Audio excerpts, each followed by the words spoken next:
Quand le met au fond. Salut à tous, c'est Lundi, c'est votre rendez-vous, c'est Passe ton ballon. On est de retour, on est très très heureux de vous retrouver après cette semaine de trêve internationale. On n'était pas là, j'espère qu'on vous a manqué, en tout cas vous nous avez manqué. On a un petit peu rechargé les batteries, voilà, ça, on a récupéré. En fait, bon, la vérité c'est qu'on devait faire l'émission la semaine dernière, mais la Poste a un peu contrecarré nos plans. Vous comprendrez un peu plus tard pourquoi. Une émission un peu spéciale aujourd'hui et la team est en tout cas toujours présente et avec le technicien hors pair qui me fait faire de faux lancements est toujours présent. Idriss, comment ça va Idriss? Bah écoutez, moi ça va. Mais ça va très bien. Je suis très content de faire cette émission. On voulait la faire depuis qu'on a appris la date de sortie du livre et c'est le jour J. Donc très heureux. On est heureux d'être là effectivement et la team est là avec Amaïs. Comment ça va Ama? Salut tout le monde, ça va très très bien Mathieu, très très heureux de recevoir Maxime ce soir pour ce thème spécial 1987, Génération sacrifiée. Et avec nous également l'habituel Azir, le crack. Comment ça va Azir? Ok, le crack, jamais de la vie. Très heureux d'être présent, d'avoir Maxime avec nous. Je m'excuse dès maintenant. J'ai pas eu le temps encore de lire le livre parce que je suis noyé dans des lectures, on va dire, universitaires. Mais je suis très très heureux de l'avoir avec nous parce que c'est un livre que j'ai envie de vite dévorer. Mais tu es excusé, c'est pas grave, ça fait plaisir de t'avoir quand même avec nous. Et vous l'avez dit, donc, notre invité, émission spéciale aujourd'hui, on va parler de la génération 87, et qui de mieux pour ça que l'auteur du livre 1987, Génération sacrifiée, aux éditions Exuvie, Maxime Vandrel, Maxime Masson, je sais pas comment je dois dire Maxime. On va dire Maxime Masson, voilà. On va laisser tomber le nom d'artiste pour aujourd'hui.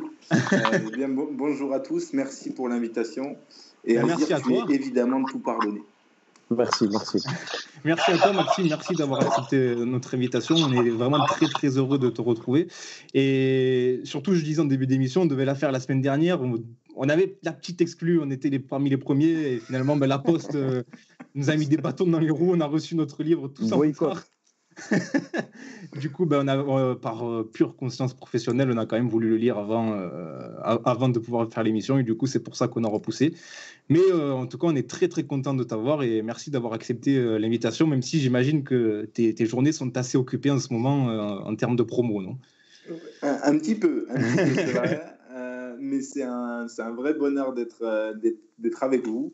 Parce que pour certains, on se connaît dans la vraie vie, donc voilà, c'est toujours cool. J'avais pu en parler avec certains d'entre vous, d'ailleurs, pendant l'écriture.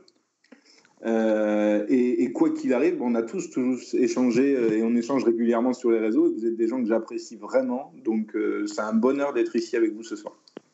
Écoute, tout est réciproque. Nous, on est très, très contents de t'avoir aussi. Et puis voilà, le livre est excellent. Donc, si vous ne l'avez pas, courez l'acheter. 1987, Génération sacrifiée. Si vous êtes au fait ou pas de cette génération, vraiment, allez l'acheter, allez donner de la force à Maxime parce que c'est du très, très, très bon boulot.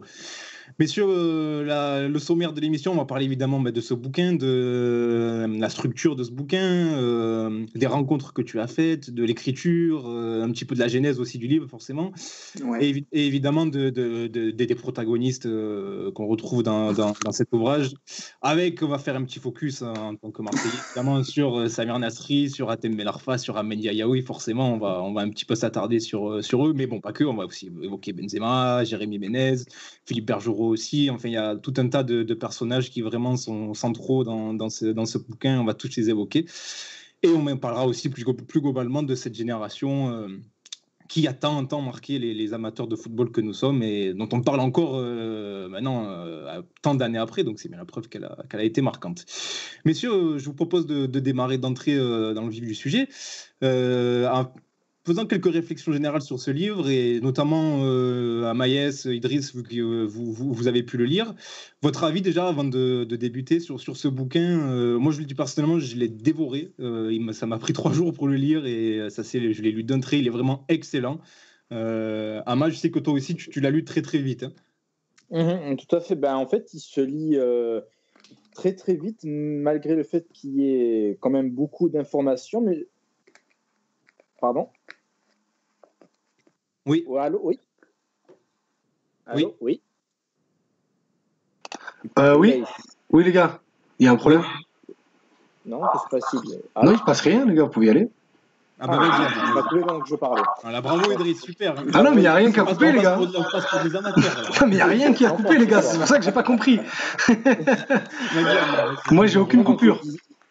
Donc, je disais que ce livre se lit très facilement malgré la grosse quantité d'informations qu'il y a par chapitre. Le fait que quasiment chaque joueur ait eu droit à son chapitre permet au lecteur justement de s'intéresser vraiment aux joueurs spécifiquement pendant la durée de la lecture et ensuite de passer à un autre chapitre. Je trouve que c'est très bien raconté avec soit les citations des protagonistes concernés directement ou alors de leur entourage. Personnellement, j'ai trouvé que ça se lisait très très facilement. Idriss, je crois que toi aussi, malgré tes maux de tête récurrents, ça allait très vite. Hein. Oui, très vite. La chance, un samedi et un dimanche noir au niveau paris sportif, qui m'a poussé via les nerfs à éteindre tous les matchs de la soirée et à me plonger dedans. Je l'ai fini hier soir, et ouais, comme l'a dit Mathieu, moi ça m'a pris un peu plus de 3 jours aussi pour le finir.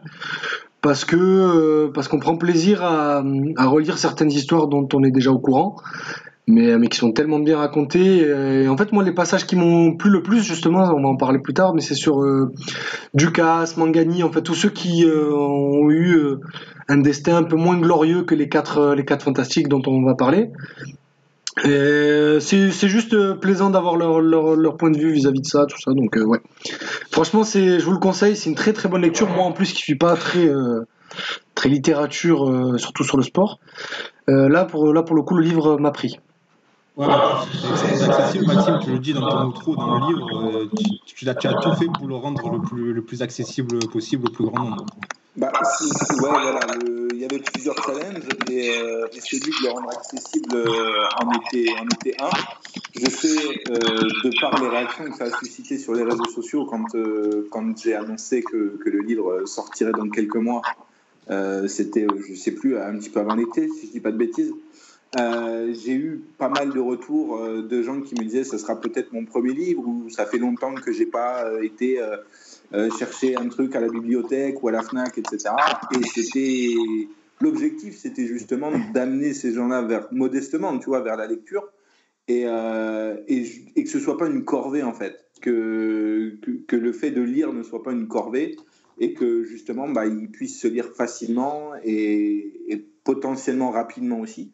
Donc je suis très content de voir que ce premier challenge-là est réussi. Très réussi, ouais. Très très réussi. La première question que je voulais te poser, Maxime, avant de se lancer dans la genèse du livre et comment l'idée a germé, est-ce qu'on peut dire, moi c'est quelque chose qui m'a frappé dès les premières pages, est-ce qu'on peut dire que c'est une sorte de manuel pour jeunes footballeurs en devenir? Presque, parce qu'en vrai, quand j'ai parlé et quand j'ai contacté les joueurs, et notamment ceux qui m'ont répondu et qui ont créé l'œuvre avec moi, tous ont eu cette réflexion de dire on le raconte pour plein de raisons, mais parmi ce tas de raisons, il y avait forcément l'idée d'essayer de laisser une trace pour les plus jeunes et de faciliter peut-être un petit peu le chemin pour les plus jeunes, et j'espère qu'effectivement si certains jeunes footballeurs ou certaines personnes dans le centre de formation tombent sur l'ouvrage et peuvent le lire, que ça évitera certains soucis, ou que du moins, un peu comme j'en parlais la semaine dernière avec Rémi Rioux par texto, qui me disait encore j'espère qu'il aura de l'aura, qu'il aura une reconnaissance chez les jeunes footballeurs, quoi, pour que ça serve, pour que nos carrières aient servi à quelque chose, et que nos témoignages aussi servent dans ce sens-là. D'ailleurs, ça fait... Vas-y, Maïs. Non, mais je me disais pendant la lecture justement que ce livre pourrait carrément servir de livre de prévention, entre guillemets, parce que voilà, quand on est champion d'Europe U17, tu peux te dire que ta carrière est tracée, et à travers ton livre, on se rend compte que la réalité est tout autre, et que parfois ce ne sont pas du tout des paramètres footballistiques qui viennent enrayer la machine, c'est tout autre chose. Donc comme toi, j'espère aussi qu'il y a des jeunes footballeurs qui vont tomber sur ce livre pour se rendre compte que l'extra-football compte énormément sur la construction d'une carrière. D'ailleurs, j'ai une petite question pour Maxime. Est-ce que tu as des retours d'apprentis footballeurs ou de gens qui travaillent dans les centres de formation, de professionnels du football de manière générale, qui ont déjà pu lire le livre?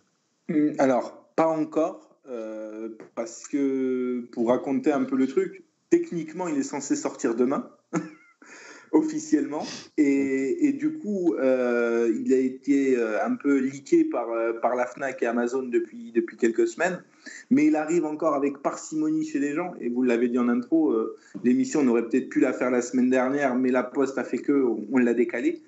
Donc j'ai pas encore beaucoup de retours, les commandes arrivent seulement, donc le temps que les gens s'y mettent, je pense que ça va prendre un petit peu de temps, mais je sais pour certains intervenants du livre qui font partie un peu du microcosme foot, pas forcément pour le coup en centre de formation, mais qui sont des recruteurs, des scouts ou ce genre de choses. Je sais qu'il a été apprécié et que la philosophie globale et ce qu'il y a dedans a plu et servira peut-être effectivement pour lancer des grands messages pour les plus jeunes, quoi. Ça fait un petit peu écho à ce que tu dis dans le livre où tu parles de la génération 93 dont beaucoup ont été champions du monde, donc Samuel Umtiti, Flo Thauvin entre autres. Et tu dis dans ce livre que eux, finalement, ont appris de cette génération 87 et n'ont pas fait les mêmes erreurs. Et c'est là un peu que ça prend tout son sens, ce sorte de mode d'emploi pour jeunes footballeurs. C'est que ils n'ont pas été, entre guillemets, sacrifiés, comme tu dis dans ton livre, pour rien, ces joueurs de 87. Carrément. Mais autant, je dirais, les joueurs que les entourages, en fait. Que les entourages, que les agents. C'est Mathieu Grégoire, d'ailleurs, qui éclaire un petit peu cette partie-là et qui dit qu'à son sens, lui, dans son ressenti de journaliste, il le voit aussi, que les entourages et les agents des 93 ont su peut-être faire adhérer le grand public et la presse autour et tu vois, un peu... on le voit en 2018, tu vois, ils ont réussi à fédérer quelque chose autour d'eux. Tout le monde avait un peu l'envie d'être pote avec eux. Tu sentais un groupe qui vivait bien. Et ça faisait longtemps, ne serait-ce que pour parler de l'équipe de France, ça faisait longtemps qu'on n'avait pas eu envie d'être pote avec des gens de l'équipe de France, tu vois. Pendant 15 ans, tu n'as pas eu une personnalité particulière ou un groupe véritablement que tu as senti plein de joie comme ça, et puis un peu où il y avait une petite émulsion avec les médias, etc. Donc ouais, je pense que les 93 n'ont pas fait les erreurs des 87, et puis de toute façon on en reparlera après, mais je pense qu'il y a aussi une histoire de timing, dans le sens où les 87, en plus de plein d'autres facteurs, sont arrivés pile quand il y avait une sorte de révolution dans le monde du foot. Et eux n'avaient peut-être pas les codes pour ce foot-là en mouvement, et le foot qui se transformait aussi n'avait peut-être pas les bons codes pour accueillir une génération comme ça non plus. Oui, et la cicatrice de Nice était encore trop présente. Ce que tu dis, ça me fait penser à Nasri, il me semble, qui dit en gros, on n'a pas à payer pour... les erreurs de nos prédécesseurs à la suite d'une histoire de prime pour l'Euro 2012 ou le Mondial 2014, je ne me rappelle plus exactement, c'est l'Euro 2012. C'est l'Euro, c'est Le Gret, donc en gros, qui leur demandait de faire un geste pour l'Euro 2012, suite au fiasco de 2010, comme quoi ça passerait mieux auprès du public. Et oui, clairement, le timing a joué en leur défaveur, même si eux ne sont pas exempts de tout reproche. Ouais, c'est ça. Et pour revenir sur cette anecdote-là, c'est avant l'Euro 2012, Nasri fait partie des leaders du vestiaire de Laurent Blanc. Et parmi d'autres joueurs, comme je ne sais pas de bêtises, Ali Diarra, puis avoir Lloris. Oui, c'est Nasri qui marque le penalty décisif pour la qualif contre la Bosnie. Ouais, au Stade de France. Ouais, c'est lui. C'est ça. Et oui, quand Le Gret annonce si vous passez pas les poules, il n'y aura pas de prime, même si eux, à leur niveau, ne viennent pas pour la prime fédé des compétitions internationales, Nasri, il s'offusque comme disant Moi, j'y étais pas, il y en a plein qui n'y étaient pas. Est-ce qu'on doit vraiment payer pour recoller les pots cassés des autres? Pas sûr, quoi. Et ça a marqué, ça aurait marqué en tout cas l'une des premières fractures du groupe, un peu en amont de la compétition. On reviendra sur cette période, et notamment l'Euro et Nasri un peu plus tard. Je voudrais revenir d'abord au commencement. Alors, j'imagine qu'on t'a énormément posé la question, Maxime, mais moi, j'ai envie d'un petit peu connaître la genèse du livre. Comment l'idée a germé? À quel moment l'idée a germé même?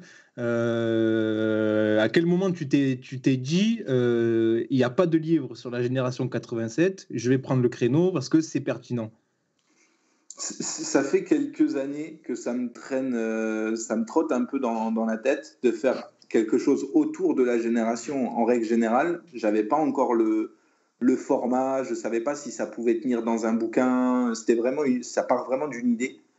Et puis quand j'ai creusé un peu, quand j'ai fait des recherches sur les 18 champions d'Europe de 2004, parce que dans ma tête ça a toujours été clair dans le sens où je voulais pas faire un livre sur les 4 fantastiques, je voulais faire un livre, si je parlais de la génération 87, je voulais parler de toute la génération 87, voire même extrapoler à ceux qui sont arrivés plus tard, les Matuidi, Gamero, Payet, qui sont arrivés soit sur le tard en équipe de France, soit juste après. Mais en faisant quelques recherches, je suis tombé rapidement sur les histoires de Serge Akakpo, qui a été victime de l'attentat terroriste de Cabinda, qui a pris 2 balles là-bas, de Jean-Christophe Sesto, qui a été rapidement arrêté pour un souci cardiaque, de Steven Kiko, qui a voyagé dans une demi-douzaine de pays à travers le monde pour continuer son métier. Et puis des carrières un petit peu, comme on le disait un petit peu tout à l'heure, peut-être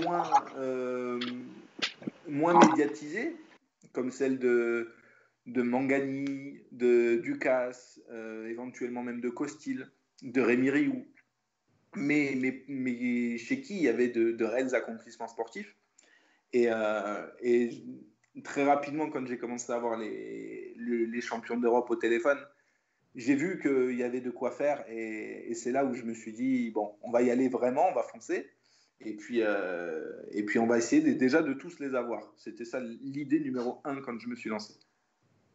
Et ça t'a pris combien de temps pas de tous les avoir, mais d'avoir la majorité d'entre eux? Le premier coup de fil, c'est en mars 2019, avec Jean-Christophe Sesto, et le tout dernier coup de fil, c'est fin juillet 2020, donc ça m'a pris 1 an et demi quasiment, parce que j'avais une deadline de l'éditeur pour la sortie là avant les fêtes. Moi, jusqu'au bout, j'ai essayé d'avoir le plus grand nombre. Alors certains ont refusé pour des raisons que je trouve totalement logiques et que j'accepte sans aucun souci. Mais j'ai toujours essayé, effectivement, dans l'idée que je me suis toujours mis à la place du lecteur et de me dire, voilà, dans des temps comme aujourd'hui, quand tu mets 18,50 dans un bouquin, tu n'as pas forcément cette habitude-là aussi d'acheter des livres, il faut que tu en aies pour ton argent, tu vois. Il faut qu'il y ait des histoires, il faut que tu apprennes des choses, etc. Donc ça passait, à mon sens, par le fait d'avoir soit les intervenants les plus pertinents possibles pour parler des carrières de ceux que je n'ai pas eu, soit d'avoir les joueurs eux-mêmes pour ceux que j'ai pu avoir ou que j'ai tenté d'avoir jusqu'au bout, parce que parfois c'est un peu compliqué, les histoires d'emploi du temps, de choses comme ça. Est-ce que tu peux nous parler aussi des échanges que tu as eus avec les maisons d'édition? Je dis les parce que j'imagine que tu as discuté avec beaucoup de maisons d'édition, et finalement avec Exuvie qui a accepté de t'accompagner dans ce projet. Oui, alors j'en ai rencontré plusieurs, j'ai échangé avec plusieurs, j'en ai rencontré plusieurs physiquement aussi. Certaines étaient intéressées et avec qui on a commencé à échanger. D'autres croyaient pas trop dans la thématique. Et au final, moi, si vous voulez, j'avais des conditions sine qua non un petit peu dans la forme. Je voulais que ça ressemble à ce que vous avez entre les mains, c'est-à-dire un livre qui, logiquement, ne devrait pas faire polémique, qui est plutôt bienveillant, dans lequel on essaye de prendre un peu de hauteur et on n'essaie pas de faire soit du putaclic, soit du putassier, tu vois. Et ça, c'était vraiment mes conditions de base. Et c'est vrai que quand on m'a présenté par l'intermédiaire d'un ami, Fabien Moine, des éditions Exumi, on a discuté avec Fabien et lui m'a donné un peu carte blanche pour le contenu, sans me dire il faudrait ceci, il faudrait cela, ça faudrait changer, il faudrait que ce soit un peu plus bankable, ceci, cela. Donc ça a matché et moi j'ai accepté ces conditions aussi, donc ça s'est fait comme ça s'est fait en bonne intelligence parce que justement on est tombé d'accord lui et moi sur les conditions de la sortie et moi il y a des choses sur lesquelles comme un peu tout bébé, tu vois, c'était un peu mon premier bébé aussi, il y a des choses sur lesquelles, quitte à l'auto-éditer, à un moment donné j'ai pensé à l'auto-éditer, mais il y a des choses sur lesquelles je serais pas j'aurais pas dit non pour qu'il soit publié, tu vois. Est-ce que alors, question qui fâche un petit peu, mais est-ce qu'on a essayé de est-ce qu'on a essayé de pas de te dissuader ni de te mettre des bâtons dans les roues, hein, mais est-ce qu'on t'a dit écoute là tu vas sur un sujet sensible, est-ce que tu es sûr de toi, etc. Est-ce que tu as eu des interrogations comme ça qui te sont survenues de la part des maisons d'édition? Des maisons d'édition, des protagonistes même dans le livre, de ton entourage même. Ouais. Ouais. Oui, à tous les niveaux presque. Et au contraire, j'ai même eu des gens qui m'ont dit rajoute un peu de faits divers, tu vois. Rajoute des petites histoires, tu vois, rajoute des trucs un peu privés, un peu perso. Et non, parce qu'en fait, tout s'est toujours bien passé dans le sens où j'ai toujours essayé de discuter avec ceux qui n'étaient pas d'accord avec moi, ou qui avaient des doutes, ou qui avaient, je pense notamment aux joueurs qui pouvaient avoir des doutes sur la façon dont ça allait être traité, parce que parfois, eux aussi ont un rapport aux médias et à la presse particulier, du fait de leur carrière. Et j'ai toujours essayé de discuter, de garder cette ligne de conduite. C'était pour ça que c'était important pour moi que l'éditeur l'accepte, parce que ça avait démarré dans ce sens-là et j'aurais pas pu dire quasiment à moitié du projet ah bah non les gars, finalement j'ai eu mon éditeur, on va changer le cap du truc. Donc non. Après oui, effectivement, on m'a commencé. Parfois, on m'a dit que certains sujets étaient sensibles. Je pense notamment vous l'avez vu, notamment dans la deuxième partie du bouquin, sur les sujets de la binationalité, sur le sujet un petit peu politique de l'Euro 2016. Tout le chapitre sur leur relation avec les médias, moi, j'ai trouvé qu'il était très intéressant. Voilà, avec les médias. Et puis, il y a aussi une petite sucrerie que nous offre Ahmed en début de chapitre. Oui, oui c'est vrai. Donc, à tous ces niveaux-là, je me suis dit à un moment donné, il faut aussi faire attention à ce qu'on dit, et ça a été beaucoup de fact-checking pour justement faire converger un peu les avis de tout le monde et voir à ne pas dire de bêtises déjà et à utiliser sémantiquement les bons mots, notamment pour parler de ces affaires de binationalité liées très proche, tu vois, des problèmes de racisme en France, tu vois, et de la montée des extrêmes. Bien sûr. Et ça, c'était important pour moi, et par respect pour les concernés, de faire très attention à ce que je disais et de laisser aucune faille pas à la critique, parce que je suis ouvert à la critique, mais aucune faille dans le sens, je voulais pas dire une connerie, tu vois. Je voulais pas qu'on puisse me reprocher un fait qui n'est pas avéré ou ce genre de choses. Je crois que j'ai coupé quelqu'un là en te posant la question. Ouais, moi j'avais une question. Maxime, à la base, tu n'es pas écrivain et justement, quand tu fais un livre, que tu te lances dans ce milieu, quel impact ça a sur ta vie de tous les jours? J'ai envie de dire, parce que voilà, c'est un monde que tu découvres toi aussi. Ouais, carrément. Alors sur ma vie de tous les jours, c'est un immense chamboulement en termes de temps de travail, parce que j'ai toujours eu un taf à côté. J'ai toujours eu un taf à côté qui me prend pas mal de temps et dans lequel je voulais pas qu'il y ait d'impact sur mon taf à côté, donc je restais focus sur tout.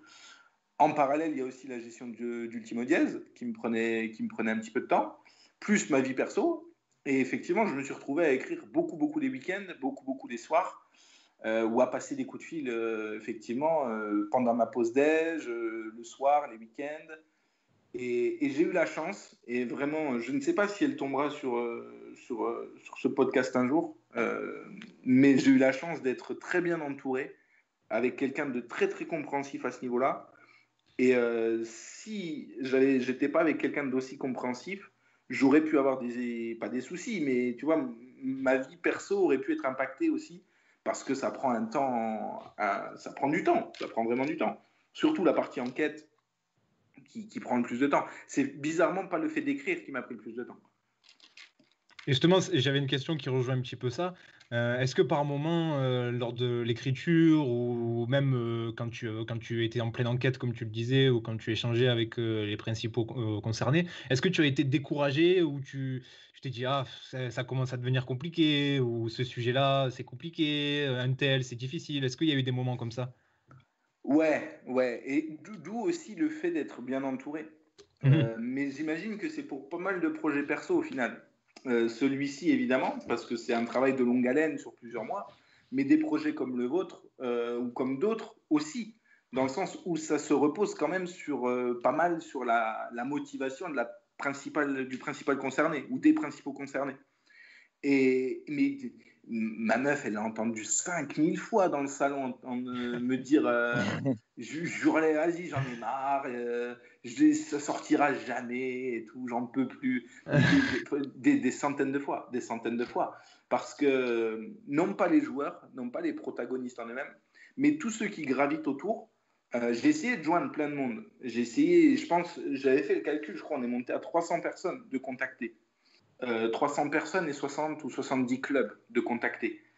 Et dans le bouquin, tu vois, tu as 70, 80 max intervenants extérieurs.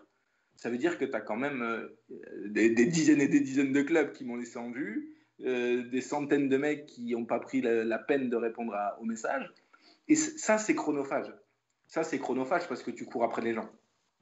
Que les principaux concernés ne veulent pas parler, limite, c'est eux qui ont été le plus facile. Eux, ils m'ont dit soit oui, soit non, pour la plupart, tu vois. Donc, une fois qu'on me dit non, bah, c'est non, il n'y a pas de souci. Je respecte déjà la décision de la personne, et ça ne changera pas ce que j'allais dire dedans, ou le prisme, où je ne vais pas dire du mal de la personne, ou je ne vais pas charger dans le chapitre parce que la personne ne veut pas, tu vois. Mais ça me fait gagner du temps. Et c'est le fait de courir après les gens, de courir après les clubs, de courir après des attachés presse. Ça, c'est épuisant. Mais au final, c'est beaucoup de plaisir. Faut aimer écrire, par contre. Faut aimer écrire, faut aimer fouiller. J'ai appris l'espagnol parce que je suis remonté. J'ai lu des pages et des pages de Marca avec un espagnol. J'ai fait anglais-allemand, tu vois. Donc, pour moi, c'était... Mon seul lien avec l'espagnol, c'est les conférences de presse de Bielsa, tu vois. Donc on part de très loin pour traduire Marca. Mais, en plus, non, avec un espagnol, l'espagnol de Fabrice Olszewski, qui était parfois... il m'a tout appris. On le salue. On salue Fabrice, d'ailleurs. Bien sûr, on l'embrasse très fort, Fabrice. Tu parlais de l'écriture. Est-ce que tu as bloqué sur certains chapitres, certains passages où vraiment c'était très compliqué de construire ces chapitres-là? Il y a... Oui, dans le sens où j'aurais adoré mettre un chapitre uniquement centré sur Jérémy Ménès, par exemple. Ah, mais j'avais une question à ce sujet d'ailleurs, mais vas-y. Mais vu que je n'ai pas pu l'avoir, j'ai eu des témoignages de gens qui sont autour de lui, mais vu que je n'ai pas pu avoir Jérémy de vive voix, ça ne m'a pas paru intéressant de faire le chapitre de Jérémy sans Jérémy. Parce qu'il y a ce rapport, entre guillemets, personnage public et personne dans la vie réelle. Et c'était l'angle... Je ne voyais pas comment faire sous un autre angle, en fait, pour parler de lui. Et je ne voulais pas galvauder un peu le chapitre en faisant parler des joueurs qu'il avait vite fait côtoyer ou ce genre de choses. Donc, par exemple, il n'y a pas de chapitre à proprement parler sur Jérémy Ménès, qui est un peu l'acteur centre, en tout cas d'une partie du chapitre sur les médias. Après, il y a eu comme je vous disais, tous les chapitres un peu sociétaux et politiques. J'ai fait gaffe à ce que je disais, notamment sur l'affaire des quotas, pour pas prendre une plainte déjà, pour pas dire une connerie, prendre une plainte. Et puis pour respecter aussi le rôle de chacun, pas trop charger ceux qui n'ont pas à l'être. Et le chapitre d'Ahmed aussi a été long à écrire parce que c'est l'un des derniers que j'ai eu au téléphone. Et c'est pareil, raconter la vie d'Ahmed sans Ahmed, il y aurait manqué un truc. Et j'étais très heureux de l'avoir. Très heureux parce que c'est quand j'ai commencé on va dire ma recherche et que j'ai commencé à me poser la question de savoir qui j'allais pouvoir avoir globalement ou sur combien je tablais, etc. Je pense que jamais dans ma tête, au démarrage du projet, je me suis dit je vais avoir Ahmed. Et donc c'était la méga bonne surprise. En plus, quelqu'un d'adorable. Donc, et je sais qu'il est difficile à avoir. Ouais, bah il est chargé et puis il a une vie bien remplie, il est loin. Donc, oui, c'est ça, c'est qu'il est loin et que les mecs qui le connaissent à Marseille et tout ça en gros le cheminement pour l'avoir, c'est très compliqué, c'est très long. Oui, mais par contre une fois que tu l'as, c'est quelqu'un qui respecte beaucoup ton travail et avec qui j'ai eu pas mal de discussions, avec moi en tout cas. Avec moi, il a vraiment respecté le projet. Tu parlais on parle des rencontres que tu as fait donc à Ahmed Yayaoui. Est-ce qu'il y a une autre rencontre qui t'a marqué parmi ceux que tu as pu interroger? À leur niveau, tous m'ont apporté une grille de compréhension différente et m'ont même fait un peu évoluer ma façon de regarder le foot, tu vois. Dans le sens où ils sont tous très humains, ils ont tous du recul et ils ont tous je les ai tous trouvés lucides. Après, c'est vrai que c'était important pour moi d'avoir Philippe Bergerot, qui est quelqu'un encore une fois de très disponible, que j'ai eu très très longtemps au téléphone. Il y a des chapitres qui sont plus compliqués à écrire que d'autres. Je pense que quand Serge Akakpo te donne un peu sa confiance et te raconte ce qui s'est passé à Cabinda, tu te dois de le rendre au centuple et tu te dois de faire les choses bien derrière et de retranscrire proprement, tu vois, parce que c'est des moments de vie tragiques et qu'il faut respecter. Mais tous m'ont marqué et m'ont fait comprendre des choses, en fait. M'ont fait comprendre des trucs par rapport à ma façon de consommer le foot, à ma façon de consommer les joueurs, tu vois, à ma façon aussi d'analyser les perfs, d'analyser un tel. Donc c'est franchement quelque chose qui m'a fait évoluer à ce niveau-là. Vraiment, ils m'ont tous fait changer un peu. Après, évidemment, quand tu discutes avec des journalistes, quand tu discutes avec des agents, avec des scouts, ça a pas le même impact. Mais ça m'a permis d'éclaircir aussi 2-3 chapitres quand même. Les gars, vous avez d'autres questions sur l'écriture de ce livre, la confection de ce livre, avant vraiment d'entrer dans le vif du sujet et la génération en elle-même? Est-ce que vous avez encore des questions à poser à Maxime? Moi j'ai une petite. Vas-y. Ah bah écoute, mais j'allais dire parce que du coup tu disais que tu faisais très attention pour éviter les procès et tout ça. Est-ce que t'as pas peur, mais est-ce que t'as une petite appréhension par rapport à certaines réactions? Ouais. Ah voilà, on est d'accord. Évidemment. Mais ça fait partie du jeu. Après, pour le coup, et c'est pas pour me défausser ou quoi que ce soit, mais dans le livre, je dis jamais je. Ce sont pas mes propos au final. Oui, c'est des témoignages. Rapporter des témoignages. Donc moi, en tant que moi-même, je risque pas grand-chose. Et je sais pas, vous l'avez lu, il n'y a rien de polémique. Non, mais tu connais. Que dans l'ensemble. Non, mais c'est vrai que certains peuvent prendre la mouche. Voilà, tu connais la sensibilité de certains avocats. Bien sûr. Mais ça ne me surprendrait pas d'avoir une mise en demeure à un moment donné. Après, il n'y a rien de diffamatoire. Non, il n'y a rien. Ouais, franchement, ça va. Tout est factuel, tout est vérifiable sur Internet. Donc, Parce que là, vous le vendez bien. Non. Non, en soi, on est d'accord, il n'y a rien de ouf. C'est juste que on travaille tous un peu dans le monde du foot. On connaît la sensibilité de certaines personnes un peu sensibles en ce qui concerne leur culte. Parce que c'est un culte, pour certains, c'est un culte. Et juste, voilà, on va en parler de toute façon pendant l'émission. Il y a un ou deux passages qui m'ont fait rire, c'est pour ça. Avec grand plaisir. Allez les gars, on démarre sur le contenu du livre et on va démarrer par la génération collectivement, après on s'arrêtera vraiment individuellement.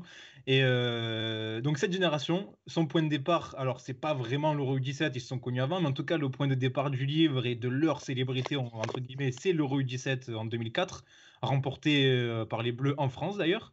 C'est un Euro que tu racontes assez largement dans l'introduction. Une victoire un peu à la française, d'ailleurs, avec grosse assise défensive devant de très très gros talents. Je sais pas si ça vous rappelle quelque chose, hein, non? Je sais pas, ça rappelle quelque chose qui s'est passé il y a 2 ans, tu sais. Et c'est vraiment le point de départ de leur ascension et de leur célébrité, cet Euro U17. Ouais, carrément. Certains avaient déjà je pense notamment Jérémy Ménez, qui était le plus jeune pro de France à l'époque. Oui, il avait déjà signé son contrat, oui. Qui avait déjà signé son contrat, sinon ils signent tous à la suite du championnat d'Europe.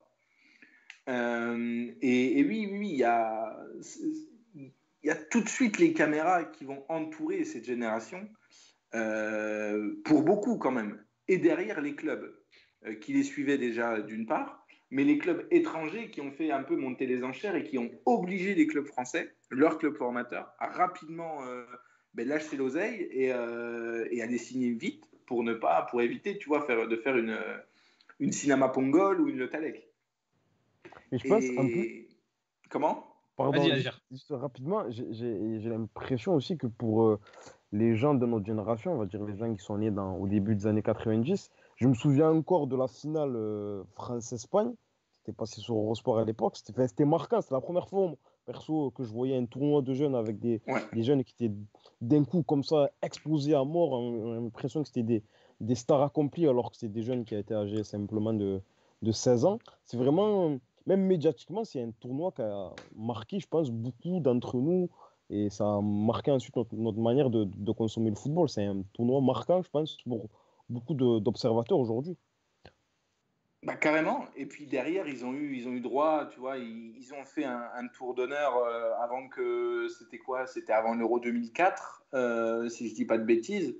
Ils font le tour d'honneur au Stade de France pour le dernier match de préparation des A. Ils sont invités à Clairefontaine en grande pompe derrière avec Claude Simonet à l'époque, si je dis pas de bêtises, qui était le président.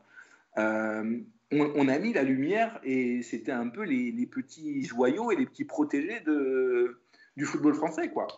Et parfois, c'est dur à supporter aussi, ou du moins le delta entre ce que tu as fait, ce qui te reste à faire, et ce qu'on te dit, ce qu'on dit déjà de toi, il est difficile à aborder, quoi. Il y a des tournants encore derrière, mais on le voit de toute façon, des tournants qui n'ont pas toujours été réussis.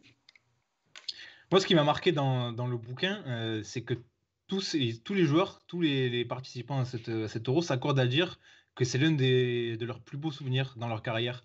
Et ils louent tous l'esprit de camaraderie qui régnait, l'esprit bande de potes, etc. C'est quelque chose qui est très très très marquant dans le bouquin, les gars, je sais pas ce que vous en avez pensé. Imagine aujourd'hui, parce qu'on les connaît un peu mieux, mais où j'imagine un vestiaire avec Ben Arfa, Benzema, Nasri. Ça devait bien rigoler le soir. Yayaoui, même Akpakpo qu'on connaît un peu moins, mais bon, pour ceux qui ont suivi plus de loin sa carrière, on voit que ça a pas l'air d'être un timide. Donc donc dans le vestiaire, ça devait bien s'amuser, ça, j'en doute même pas une seconde. Je pense je pense que Philippe Bergeron a dû s'arracher les cheveux quelquefois, même s'il les adore. Je pense qu'à l'hôtel, ça devait bien rigoler. Ouais, un peu. Toutes les anecdotes sont pas dans le livre, mais effectivement, il y a des moments où, notamment quand il les rencontre, en fait, parce qu'il les connaît pas, et il arrive, la génération est déjà plus ou moins ensemble depuis plusieurs matchs et depuis plusieurs mois, et lui débarque. Et effectivement, quand il voit tous ces jeunes-là pleins de vie, ultra confiants en eux, footballistiquement parlant, et tactiquement déjà pas mal au point, mais à côté de ça, voilà, ça restait des gamins de 16 ans, tu vois. Et on le voit dans les reportages, on le voit dans leur façon de célébrer. Moi, j'ai récupéré les matchs via l'UEFA. Et on voit dans la fête d'après-match, dans les tours d'honneur après la demi-finale et après la finale, c'était vraiment des gamins qui étaient pas déconnectés, parce qu'ils étaient au contraire très bien connectés, mais très très candides, tu vois, qui kiffaient vraiment le moment. Et quand tu les mets tous ensemble dans un même vestiaire, laisse tomber, c'était un bordel. C'est vrai qu'on a l'impression pour eux, c'était limite un tournoi de quartier, quoi. C'est-à-dire qu'ils sont là pour le plaisir, entre potes, et puis ils ont démonté tout le monde, quoi. Mais en vrai, c'est comme ça que ça devrait être pris. C'est un tournoi de jeunes. En vrai, qu'ils gagnent ou qu'ils perdent ou qu'ils soient éliminés au premier tour, c'est plus là pour faire plaisir aux fédérations qu'autre chose. Donc prenez du plaisir, voilà quoi. C'est pas comme si c'était... Ouais, faire plaisir aux fédérations, ouais, non, je suis pas d'accord avec toi, Idriss, justement, parce que j'allais dire que ça m'étonne pas que plusieurs joueurs aient dit que cet Euro était l'un des moments les plus marquants de leur carrière, car au contraire, ils sont à la frontière de l'innocence du professionnalisme. C'est quand même les premiers moments au niveau international, c'est là où ils prennent conscience qu'ils représentent un pays, c'est à ce moment-là qu'ils prennent conscience de leur talent, car ils se confrontent face aux meilleurs talents des autres pays. Donc, ouais, non, ça revêt quand même une certaine importance pour moi. Non, mais ça ne m'étonne pas justement que la bouche propre des joueurs, ça soit le moment marquant de leur carrière. Non, mais je suis d'accord avec toi. C'est justement, c'est ce que je dis, c'est que eux, ils doivent prendre que le côté positif de la chose. Ils n'ont pas de pression négative à se mettre, une pression de résultat ou une pression d'exemplarité. Eux, ils doivent le prendre justement comme un tournoi, comme a dit vulgairement Mathieu, un tournoi de quartier, dans le sens où on vient et on veut gagner. Mais juste gagner, voilà, on veut pas se prendre la tête et tout ça, quoi. Ouais, parce qu'ils sont pas encore pollués par tout le contexte footballistique, exactement. Et les contrats, et les transferts, etc. Exactement. Même et si encore certains... moins à l'époque. Parce qu'il n'y avait pas les réseaux sociaux, il n'y avait pas des fous comme Azir et moi qui suivent les équipes de jeunes dès qu'ils ont foutu un pied sur un... Sur un... Oui. De suivre les tournois de jeunes, de suivre le tournoi. Non, mais ça existait déjà. Ça existait déjà. C'est juste la preuve. Le tournoi Maurice Révélo existait déjà. C'est juste que il y avait pas comme on dit vulgairement pour faire les vieux cons, il n'y avait pas les réseaux sociaux, donc il y avait moins cette analyse de l'instant. Ils avaient leur article dans France Football tous les 2 mois ou tous les 6 mois, j'en sais rien, et c'était suffisant, quoi. Ils étaient juste là pour performer et représenter leur pays, comme a dit Ab. Justement, tout à l'heure, on parlait de la génération 93. Comment toi, Maxime, tu expliquerais cette mystification qui est un petit peu autour de la génération 87, alors qu'à côté de ça, la génération 93 a également eu des résultats en jeunes. Ils ont été champions du monde du vin notamment, on s'en rappelle, et bien sûr des succès également en senior, la Coupe du Monde 2018, etc., et de nombreux joueurs dans la sélection 1. Comment tu expliques ce décalage entre cette génération 87 qui a énormément marqué les gens et la 93 dont on parle un petit peu moins quand même? Déjà, ils étaient plus forts. Intrinsèquement, ils étaient meilleurs. Ça ne s'est pas toujours confirmé, mais à 17-18 ans, j'ai eu des gens qui travaillent à la Fédé depuis des années et des années. Tous m'ont confirmé que cette génération-là, tu n'en avais pas encore une deuxième comme ça. Je sais pas s'il y a que chez moi que j'entends un petit bruit de fond. Oui, c'est le micro d'Idriss. Vas-y, continue, Maxime. Okay, donc c'est tout à fait normal. Ok, c'est juste pour savoir. Je sais pas d'où vient le problème, ça me rend fou. Je suis désolé, j'essaie de le régler depuis le début de l'émission. Ouais, voilà, non, aucun souci. Non, mais c'est parce que je me disais, merde, ça tombe, il y a un truc qui vient de chez moi. Non, c'est chez moi. Mais on t'entend. Tu peux continuer, Maxime, vas-y. Du coup, ouais, c'était les plus forts, déjà. Et puis forcément, je pense que les frasques les ont un peu fait rentrer dans la légende aussi. Parce que les 87, et pour beaucoup, ça reste les 4 de devant, et basta ou presque. Vous qui êtes de Marseille, vous avez le prisme d'Ahmed, parce qu'Ahmed, c'est un personnage local. À Angers, on parlera effectivement de Thomas Mangani, plus que d'autres. Mais par exemple, à Nantes, les 3 qui étaient en centre de formation, Jean-Christophe Sesto, Steven Tico et Karim El Mourabet, ils n'ont jamais fait les beaux jours du FC Nantes. Et je ne suis pas sûr qu'aujourd'hui, un supporter nantais connaisse véritablement la carrière des uns et des autres, comme vous, à Marseille, vous pouvez connaître celle d'Ahmed. Moins iconique, dans un sens. Après, par rapport au 93, il y a aussi le fait qu'à mon sens, ils sont plus policés. Ils sont plus policés, c'est des meilleurs produits marketing. Bah, ils sont plus formés au professionnalisme. Ce sont des plus grands pros. Ah, c'est dur à dire. C'est dur de dire ça parce que quand tu vois les types de travail d'un Karim Benzema... Ah non, je parle pas juste sportif, je parle de tous les à côté en fait. Ouais, de ce que ça représente. Oui, voilà, de ce que ça représente d'être footballeur professionnel et d'être en jeune, de représenter ton pays très tôt en fait. Justement parce qu'il y a eu la surmédiatisation de la génération 87 avant eux. Ouais, moi aussi, carrément. Je suis totalement d'accord avec ça, dans le sens où eux ont pu ne pas avoir cette lumière sur eux très jeunes, en fait. Et du coup, moins de pression. Je sais pas, t'es moins matrixé aussi, t'as moins besoin de prouver à certains moments, t'es peut-être moins impatient dans d'autres moments. L'impatience, c'est un thème qui revient dans beaucoup de chapitres. De ceux qui disaient mais j'étais meilleur que mon vis-à-vis, mais je ne jouais pas. Et ça, c'est un thème éternel de la formation. Oui, c'est un thème éternel et central dans le livre. Ça me fait penser à c'est Steven Chico qui dit ça dans son chapitre. Et cette déclaration, elle m'a marqué parce que d'entrée de chapitre, il dit à 22-23 ans, c'est déjà trop tard pour toi dans un club. Et c'est vrai qu'aujourd'hui encore, je trouve que même aujourd'hui, là, j'ai encore baissé. Hein. Oui, c'est 20-21 ans déjà. Oui, c'est ça. Donc lui, il dit à 22-23 ans, c'est déjà trop tard. Et c'est vrai que ça fait référence et ça montre ce que tu dis, Maxime. Cette impatience qui vient pas forcément des joueurs, mais peut-être même plus du foot et du milieu. Mais carrément. Et c'est toujours l'exemple que je prends. Et sans faire offense à ces joueurs-là, mais Steven, il était vu avec, pour reprendre son exemple, il était vu avec Gérard Piqué comme le premier ou deuxième meilleur défenseur central de sa génération, sur tout le continent européen. Et devant toi, tu as Pascal Delomo, Nicolas Savino et Nicolas Gillet aussi. Et tu ne joues pas une seule minute de tous tes 3 ans de contrat pro, même quand tu retombes en Ligue 2, tu vois, il y a un truc bizarre, tu vois. Tu te dis à un moment donné, on a le droit de te demander de prendre ton temps. Parce que même les mecs ultra bons et qui ont fait une giga carrière derrière, Benzema, Ben Arfa, Nasri, ils n'ont pas débarqué comme ça. Même Nasri, on en parlera sans doute après. Il ne s'est pas imposé du moment où il est rentré la première fois, bam. Ah non, même la seule saison où il est vraiment titulaire indiscutable, c'est la dernière. Oui. Ouais, celle d'avant aussi, où il commence à prendre... celle d'avant... Il explose en 2006-2007. Si, celle d'avant, il est 12e homme de l'équipe. C'est pas un titulaire comme Ribéry, comme Sana, comme Niang. La deuxième partie de saison 2006-2007, oui. Il est monstrueux. Oui, non, mais je dis pas qu'il est pas bon. Je dis la seule où il est vraiment indiscutable du début à la fin, c'est la dernière.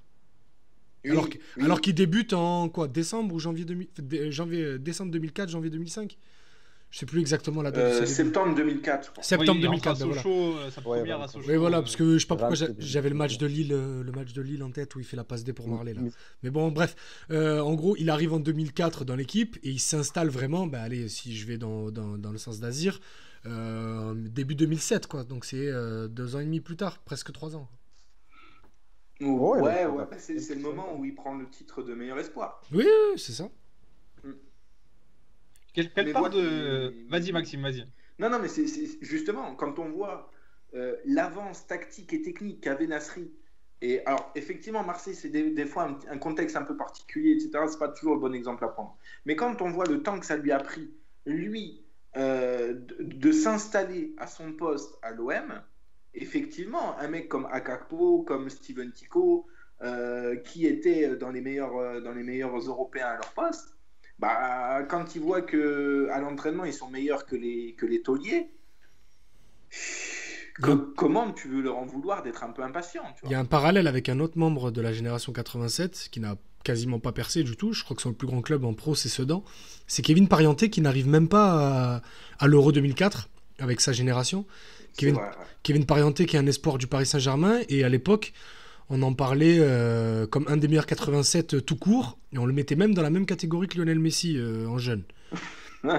C'est pas une vanne du tout, hein. C'est pas une vanne du tout. Non, mais c'est vrai. Ouais. Et le truc, c'est que avec bon, Rudi Haddad aussi. Rudi Haddad aussi, et le truc, c'est que voilà, PSG, formation PSG, et du coup, le mec est cramé avant même d'avoir la majorité, et il arrive même pas à l'Euro avec Nasri, Benzema, tout ça, et la carrière est déjà terminée. Il fait quelques matchs avec Sedan, justement pendant la saison 2006-2007, en Ligue 1, et derrière, plus rien. Et je crois qu'aujourd'hui, il joue en N3 Île-de-France, histoire de passer le temps, quoi. Mais ça Il montre y en a aussi, plein des comme ça.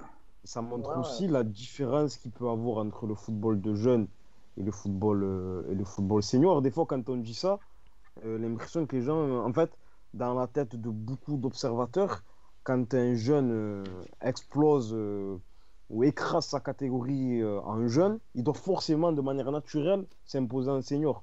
Il y a d'autres éléments qui rentrent en compte que tu as sûrement exposé dans ton livre, mais c'est important à soulever, quoi. Tu peux avoir des stats ou être dominant dans tes catégories quand tu es un jeune, mais quand tu n'arrives pas à passer cette barrière-là en senior, même si tu es extrêmement talentueux. C'est pour ça quand les... Bon, je suis pas... On embrasse Bilal Omrani.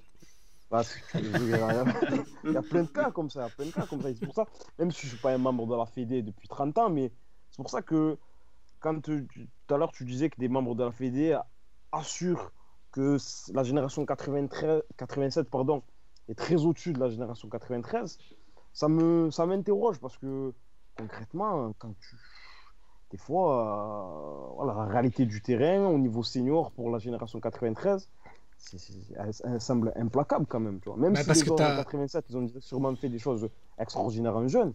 Quand tu regardes la génération 93, les champions du monde du 20, il y en a plein qui font une carrière honnête. Ouais, mais déjà, on compare une compète U17 et une compète U20. Je pense déjà le prisme, il est biaisé de là. Ouais, c'est vrai. Parce que tu avais déjà Pogba et Varane qui étaient titulaires au Real et à la Juve. Ouais, déjà des pros. C'est vrai. Et Thauvin qui était dans la course, je sais même pas s'il l'a eu cette année-là, le meilleur espoir, c'est après sa saison à Bastia. Avant d'aller à l'OM. Ouais, s'il l'a eu, voilà, c'est ça. Je crois qu'il gagne le trophée. Je crois qu'en 2013, c'est pas Verratti, mais bon, bref, on s'en fout. Donc, tu as des joueurs qui sont déjà plus près du monde pro. Et là où je me rapproche de ce que dit le mec de la Fédé par rapport au niveau qui sépare la 93 de la 87, c'est que la 93 est sans doute plus homogène.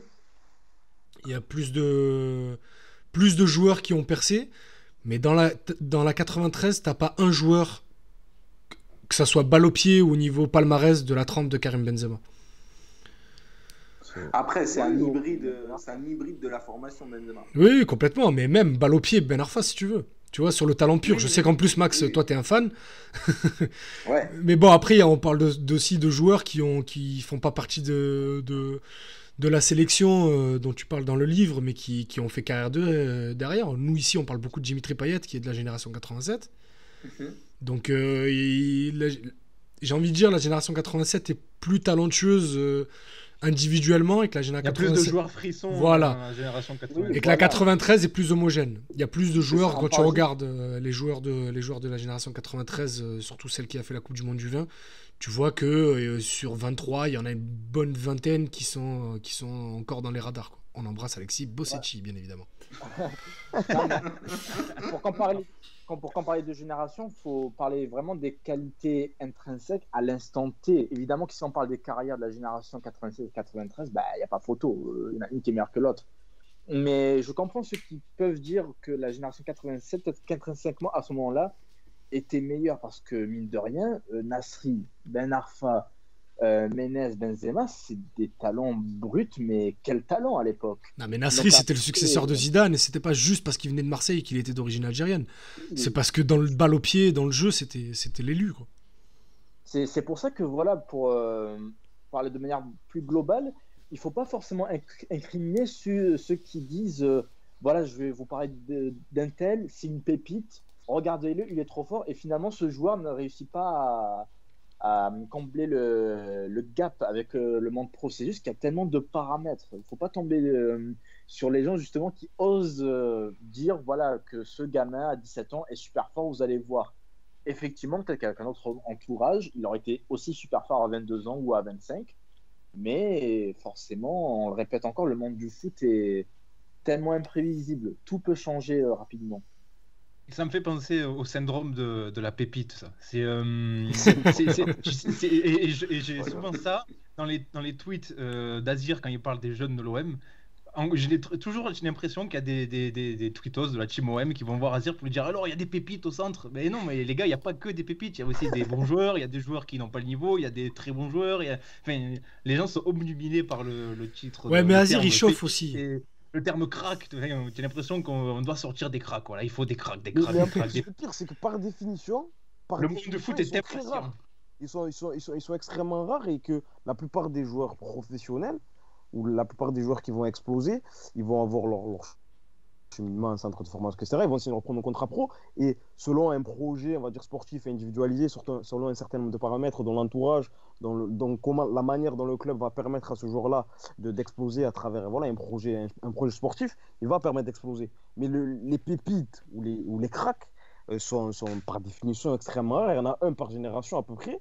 Et donc, il peut pas avoir 3-4 pépites dans un centre de formation, c'est impossible. Mais non, ou alors c'est celui de Lyon, mais bon, voilà, c'est qu'un seul. C'est ça, et tu as l'impression que si tu n'es pas un crack, tu ne réussiras pas. Tu peux pas faire une carrière. Voilà, c'est ça. L'exemple, c'est Mangani, de cette génération. Complètement. Exactement. C'est quelqu'un que j'adore, que j'embrasse s'il tombe là-dessus un jour. Moi, je lui enverrai, t'inquiète. Qui me l'a dit lui-même, qui m'a dit, moi je savais très bien que modestement je ne pourrais pas avoir la carrière de celui qui était devant moi sur le terrain. Il savait qu'il avait moins de lumière que Samir, il savait qu'il avait moins de responsabilité et que la responsabilité et la lumière allaient aussi avec le talent. Mais lui, il a construit sa carrière autour de la nutrition, d'éviter les blessures, de faire les bons choix de carrière, et au final, c'est des centaines et des centaines de matchs en Ligue 1 et des carrières comme lui, je pense qu'il y a beaucoup de pros qui en rêvent. Justement, on parlait de crack. Je vous propose d'entrer dans le vif du sujet pour les protagonistes de ce livre, parce qu'il y en a énormément. Et on en a parlé un petit peu tout au long de cette première heure d'émission, mais on va maintenant se consacrer à lui. C'est évidemment Samir Nasri. Oui, on est obligé quand même, en tant que Marseillais, de parler de Samir Nasri. Le petit prince de Marseille, comme il a été très souvent surnommé. La question que j'ai envie de te poser d'emblée, Maxime, et c'est Grégory Schneider qui relate ça dans le bouquin. Il cite un ancien international qui dit Nasri s'est autodétruit. Est-ce qu'il s'est vraiment autodétruit, Samir? Moi, je pense pas. Déjà, l'ancien international, c'est William Gallas, c'est sûr. J'ai pas le nom de l'ancien international. Mais non, je pense pas qu'il se soit autodétruit. Et j'en parlais hier. Je pense qu'il a été fidèle à lui-même de A à Z et que du coup, on peut pas dire qu'il s'est autodétruit. Il aurait peut-être pu faire preuve d'un peu plus de rondeur sur certains points, d'être parfois moins taquin, parfois plus rond avec les gens, presque plus intelligent. Mais c'est péjoratif de dire il aurait dû être plus intelligent. Mais il comprenait, tout le monde m'a dit qu'il comprenait les gens, il avait une certaine empathie naturelle, il cernait rapidement qui il avait en face de lui, etc. Et c'est vrai que si c'est le cas, de pas parfois avoir su se mettre un peu en retrait ou peut-être, je sais pas, moins dégoupillé, mais ça fait partie de lui, je pense. Et encore une fois, c'est la même phrase qu'il y a 2 minutes pour Thomas Mangani. Des carrières comme celle de Samir, autodétruit. Il y a combien qui veulent des carrières comme ça, tu vois? Moi, Samir, c'était mon idole quand j'étais petit. C'est tellement, tu vois, c'était le Marseillais qui débarquait. L'enfant de la ville qui s'imposait tout de suite en plus. Rappelez-vous quand il est lancé en 2004-2005, oui. Il est monstrueux, il prend tout de suite les clés du jeu, il est énorme, les gars. Il était bien aidé par la concurrence à l'époque. Hein. Oui, aussi, oui. Il était bien aidé. C'était pas très forte, oui. Mais il n'empêche, il sort de cet Euro réussi avec les U17. On en entend énormément parler. On sait qu'il arrive du centre de formation et qu'il est très fort et il a tout de suite montré, les gars. Vous vous rappelez, je suppose que vous vous rappelez tous. Oui, Nasri, il a connu une ascension linéaire avec l'OM. Alors, il n'y a pas eu de titre au bout. Il aurait pu et dû y en avoir un en 2007, mais bon, certains n'ont pas pris leur responsabilité lors de la séance de penalty, hein, n'est-ce pas? Mais non, Ah bon, Nasri, tu parles de qui là? je ne sais pas, c'est certain F.R, mais bref. Non, Nasri, il est monté crescendo. Et surtout, comme tu dis, il a véhiculé vraiment l'image du minot. J'ai mis cet après-midi un extrait d'un article du Monde de 2007 qui disait justement qu'il vendait plus de maillots que Cissé, que Ribéry. Parce que voilà, tout le monde l'aimait. Tout le monde aimait Nasri à Marseille. En plus, il y avait les performances qui allaient avec. Donc, oui, je ne connais pas un supporter de l'OM actuellement qui dirait du mal du passage de Nasri à l'OM, du moins. Je ne parle pas du reste de ce qu'on est suivi. Je vais faire un petit moment de séparatiste. Nasri, en fait. C'est la rue. C'est la première fois. Bon, après, j'étais jeune, en fait. Je ne pouvais pas connaître ça avant, mais tu voyais un petit d'origine maghrébine, des quartiers nord. Enfin, quartier nord, il est de Septembre, mais de la Gavotte Périm. Ah, c'est une dépendance. La mairie de Septembre veut bien nous le céder s'ils veulent, parce que tellement ils ont la Gavotte dans les quartiers nord. Là, c'est ça. Non, mais ça, c'était extraordinaire. Tu vois, un petit, entre guillemets, de la rue, un petit quartier, porter le maillot de l'Olympique de Marseille. Il a fait tout. Il était pas des benjamins au niveau professionnel à l'OM. Mais un peu avant même qu'il signe pro sur OMTV, ils aimaient bien faire des petits reportages sur lui. Avec son père, là. Des petits portraits.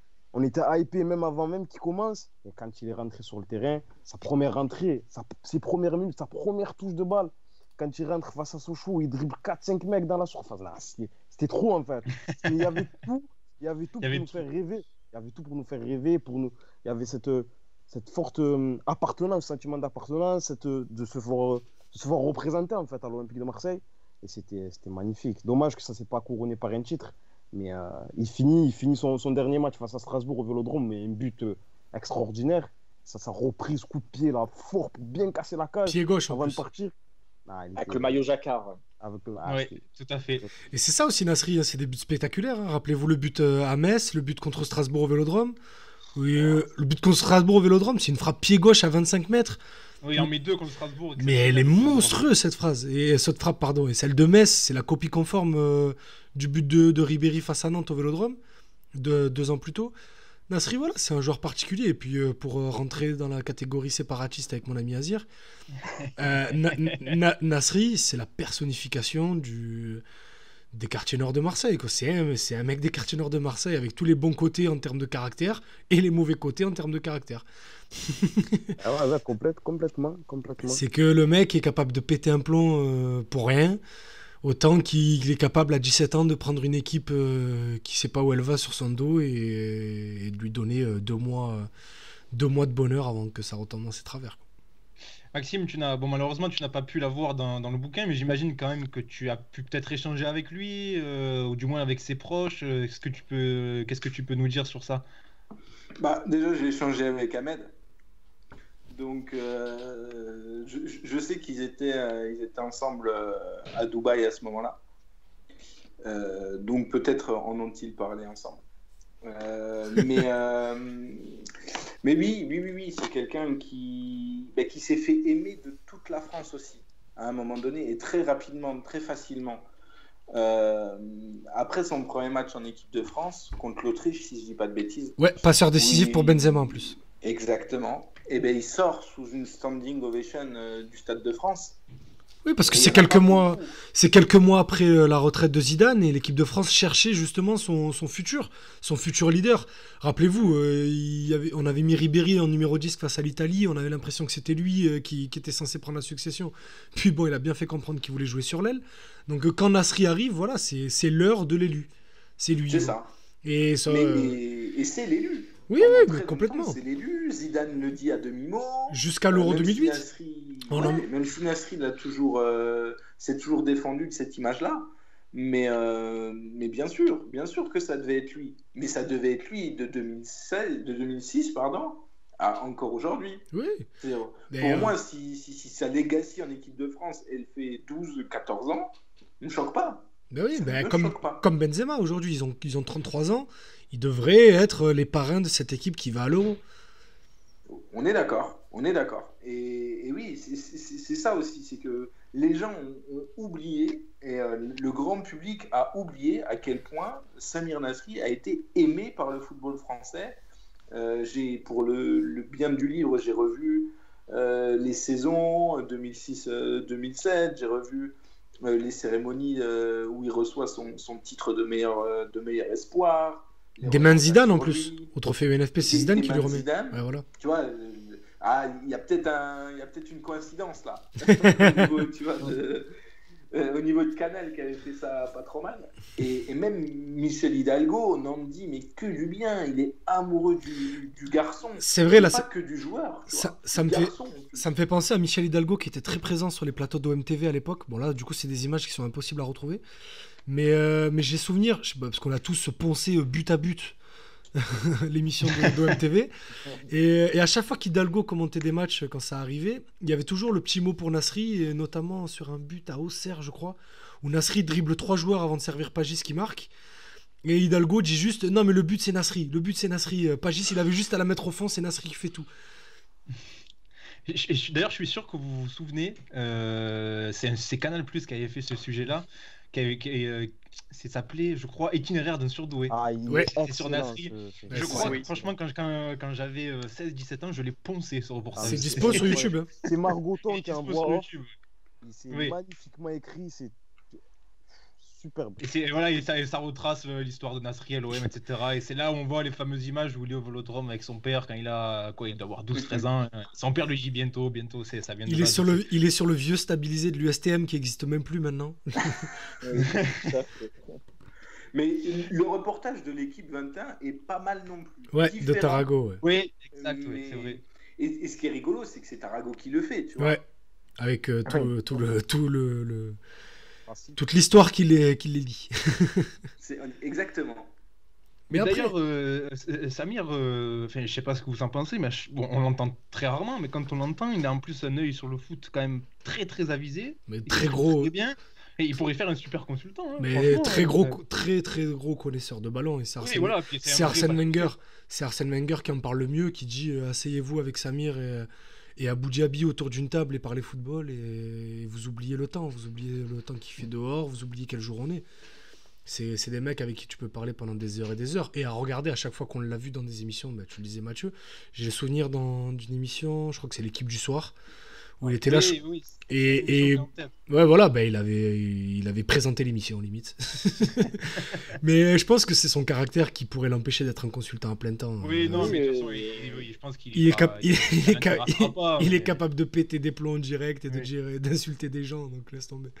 Non, mais Nasri, justement, dans sa carrière, ce qu'il a perdu, entre guillemets, parce que Maxime le rappelle très bien, il a quand même eu une belle carrière, faut pas déconner, mais ce qu'il a perdu, c'est pas sa méconnaissance du foot ou son manque de charisme ou ce que tu veux, c'est juste son caractère parfois qui n'a pas collé avec certaines personnes au mauvais moment, quoi, tout simplement. Surtout en équipe de France, d'ailleurs. Surtout en équipe de France, oui. Et il a été un peu trop cash par moment, et ça lui a coûté une certaine place peut-être, mais comme vous l'avez dit, c'est important de le rappeler. Vous l'avez rappelé, Maxime l'a rappelé, Maïs aussi. Il a quand même une belle carrière, bien remplie financièrement et en termes de titres quand même.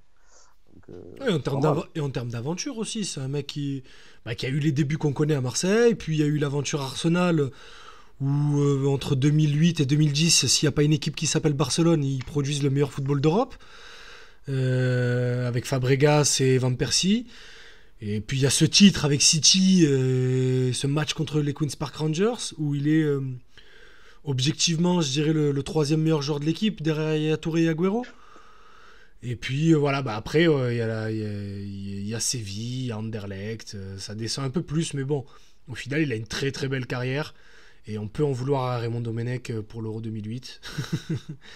parce que quand il y a combien 3-0, 4-3-0, 3-1 pour les Pays-Bas, il a Nasri et Benzema sur le banc et il fait rentrer Gomis et je sais plus quel milieu de terrain. Et là, on a compris que c'était fini. Nasri, c'est aussi les vizirs et les nababs, rappelez-vous. Cette magnifique déclaration de Pape Diouf. Et le match suivant, Nasri marque et d'ailleurs il fait ce qu'il aimait bien faire. Hein, il va devant le public, devant la tribune où se trouve Pape Diouf et je crois qu'il fait une signe de la main genre. Ça contre Lens, exactement. Oui, contre Lens. Il avait déjà fait le Voilà, oui, c'est ça. Ouais. C'est Samir, quoi.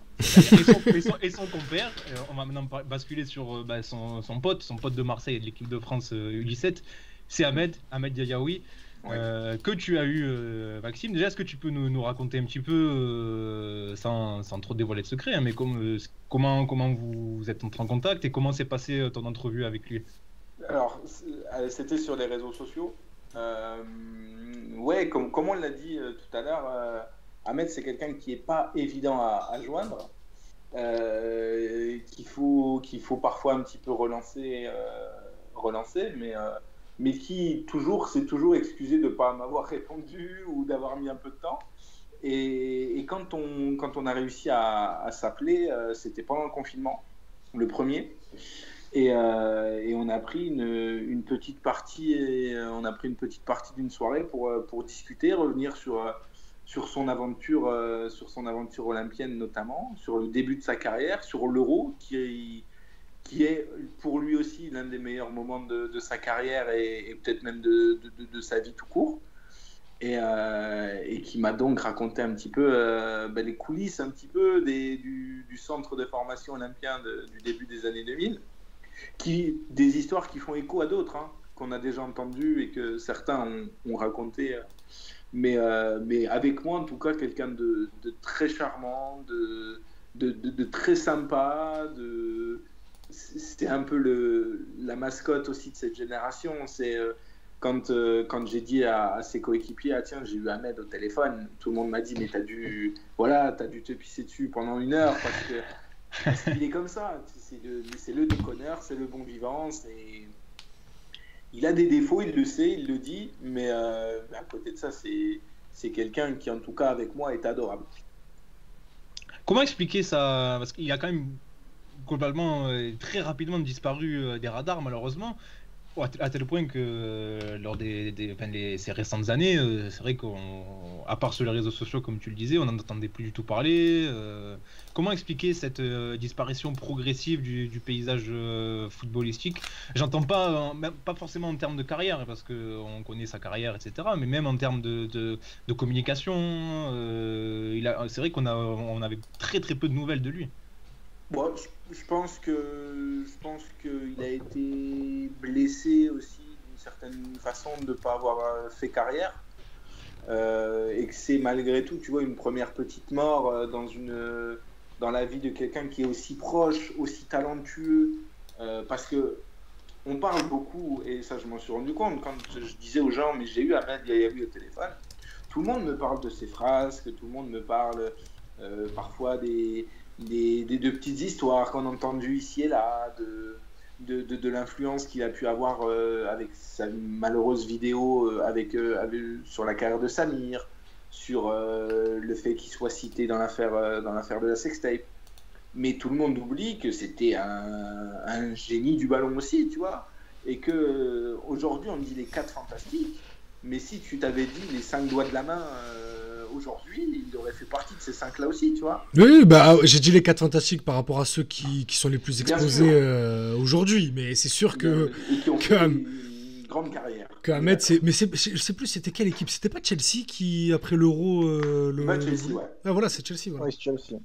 Il va à Chelsea, et c'est ça aussi, peut-être qu'à un moment donné, alors je sais pas, on l'a pas évoqué, mais je sais pas s'il y a eu une montée d'enchères avec l'OM, si ça a déclenché d'autres choses, si le fait que ça se passe pas ultra bien avec l'OM, lui a fait se dire peut-être Chelsea. Ils ont failli nous prendre Diayaoui et Drogba le même été, quoi. T'imagines? Chier Mourinho. Mais dans l'absolu, et au-delà du cas d'Ahmed, on y reviendra juste après, mais c'était des garçons qui ont visité tous les stades d'Europe entre 16 et 18 ans, tu vois, qui étaient demandés par les plus grands clubs européens. Comment, à un moment donné, ça ne peut ça peut ne pas te faire tourner la tête, un minimum, tu vois. Mais de toute façon, lui-même le dit dans son chapitre. Tu le cites quand il dit que c'est très difficile, que les sollicitations elles débutent vachement tôt et que c'est difficile à encaisser pour des ados de 16-17 ans. Lui-même le dit de toute façon. Lui s'en rend compte maintenant, mais il me disait qu'il n'avait pas, qu'il suivait la vague à ce moment-là, tu vois. Il est invité sur OMTV, bah, il y va avec sa candeur de l'époque, et ses 15-16 ans, ses cheveux longs, et il va faire des blagues sur le plateau d'OMTV, tu vois. et il se rend pas compte. Enfin, c'est difficile aussi d'avoir le recul. Aujourd'hui, il l'a. Et je pense qu'il ne referait pas tout de la même façon. Mais oui, évidemment qu'il y aura toujours un côté où il y aura des regrets. Parce que je les ai revus, les matchs de l'Euro 2004. Et avec Pierre Ducasse, c'est une doublette. Attention. Et ses coéquipiers me le citent en tout cas comme celui qui a le plus gros décalage entre ses compétences de base, ses qualités de footballeur et sa carrière. C'est celui qui, a priori, a le plus grand delta. Mais en plus, ce qu'il disait à l'époque à Marseille quand il débute avec Samir, c'est que moi après peut-être c'était une légende urbaine, un mythe qui a été un peu construit, mais j'ai beaucoup entendu de gens dire, mais vous savez, Yaoui, il était plus talentueux que Samir. Ouais, non, ça existe de tout temps, ça a toujours été ça. Mais moi j'aime trop. Ouais, avec Azir, on se les partage ces trucs-là, on adore ça. Mais non, je pense que Nasri était quand même le plus talentueux. Après, c'était pas le même style de joueur, donc c'est difficilement comparable. Les gens s'accordent à dire qu'il avait une endurance hors du commun. Ça, je l'ai entendu. Je crois oui. Il y a toujours le cadre là. Le Gattuso de l'équipe. C'est le joueur qui a un test athlétique, je ne me rappelle plus quel test particulièrement, mais apparemment il a encore un cadre qui indique que c'est lui qui a le plus gros, le joueur le plus endurant de l'histoire du centre de formation, ou un truc comme ça. La VMA, je crois. VMA peut-être, ouais. Plus précisément, mais tellement il était athlétiquement monstrueux, quoi. C'était déjà un athlète.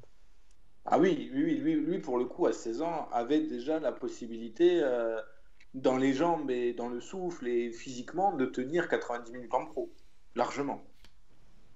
Barré par Sylvain Ndiaye. Très, très important de le rappeler. Philippe Troussier, on t'embrasse. Philippe Troussier que j'ai failli avoir d'ailleurs. J'aurais adoré lui poser des questions. Ah, là, c'est vrai que c'est lui qui a fait jouer régulièrement Samir. C'est lui qui fait jouer, tout à fait. Oui, c'est vrai. D'ailleurs, c'est un des bons, pour le conclure sur Ahmed Diaoui, c'est un des meilleurs, moi c'est un des chapitres que j'ai préféré. Hein. C'est très intéressant, franchement. Notamment le passage sur son environnement avec José Anigo, Baresi, voilà, tout donc, ça. on va pas dévoiler parce que. Il faut que les gens aillent lire le livre. Faire un petit teasing pour le livre, mais si il y a un chapitre pour lequel il faut acheter le livre, c'est celui-ci. Hein. Franchement, il est excellent. Je suis entièrement d'accord. C'est en disant sur le mode de fonctionnement de l'OM au début des années 2000. Oh, voilà. Même aujourd'hui, hein, je sais pas si vous savez, mais il y a 2-3 semaines, il y a un article sur le transfert de Liadji qui était sorti. Il y a sensiblement les mêmes noms dans les deux affaires. Donc, oui, ça se renouvelle. Donc voilà, Marseille, ça n'a pas changé entre 2004 et aujourd'hui. Mais le truc, c'est aussi que c'est quand même un discours qu'on a aussi entendu sous un autre prisme. Mais par exemple, à l'époque de Mehdi Benassia. Oui, voilà, c'était sur ça que je voulais embrayer derrière. Benassia qui en plus le dit très clairement dans l'émission Le Vestiaire. Je ne sais pas si vous pouvez la retrouver, Le Vestiaire qu'il a fait la saison dernière. Et il parle clairement de ses transferts échoués, de ses relations avec José Anigo et avec le club. Et c'est très rigolo. Allez voir. Les gars, il me reste un quart d'heure d'émission. Je propose d'évoquer l'autre ancien Marseillais. Dans ce bouquin, c'est Hatem Ben Arfa. Avec une question qui vraiment m'a conduit tout au long de ce bouquin, c'est est-ce que c'est pas le joueur qui laisse le plus de regrets, Hatem? Eh bien, je vais te la répondre en une phrase. Neymar l'appelle El Phénoméno. Voilà. Voilà, fin de l'émission. Non, mais quand tu prends du recul sur cette phrase-là, elle est ouf par rapport à la carrière et aux accomplissements qu'il a fait. Mais c'est dit long. Oui. Comme tu dis dans le bouquin, on compte plus les joueurs qui ont dit mais moi le joueur qui était le plus fort à l'entraînement, que j'ai vu le plus fort avec qui j'ai joué, c'est Hatem. Combien Oui, on dans tous les clubs dit où il est ça? passé. Combien on Dans dit tous les ça, clubs où quoi. il est passé.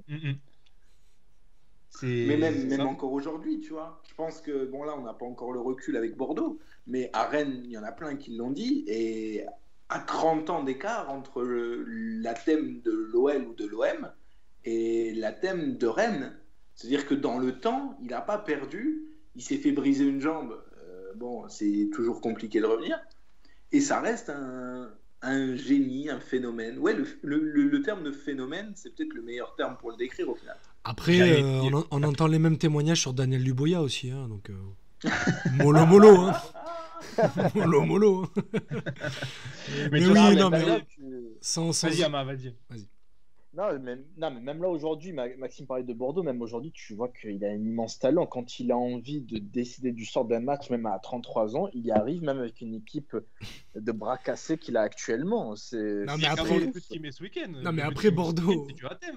Allez, Bordeaux, il est là, il vient d'arriver, tout ça. Mais la saison à Nice, il a pas joué pendant 1 an. Le mec, il arrive, on lui donne les clés d'une équipe avec Pléa et comment il s'appelait le milieu de terrain là, Cosiello, et on lui dit allez, vas-y.